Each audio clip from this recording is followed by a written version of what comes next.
Kanilang dalawa. Ay, syempre ako, botong-boto ako kay Joy. Grabe yan. Napatunayan ni Joy yung kanyang kabaitan, yung kanyang pagiging humble, yung hindi siya nagbabago. Diba? Halos, actually, may pagkakaparas din sila ni Biancy. Yung tahimik lang, low profile, napakalelo ng kanyang, yung low profile lang yung kanyang support. Makikita mo yung supporta nila, hindi lang sa camera, kundi off-cam talaga. Off-cam. Yung parang hindi niya kailangang ipakita lahat. Hindi nila kailangang may patunayan. Yun yung maganda sa tao eh. Yung hindi sila naghahanap ng validation sa ibang tao.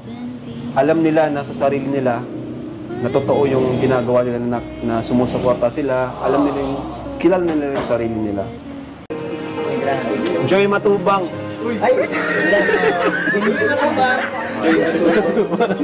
Joy Matubang. Pinsan ko. Saka si Biancy.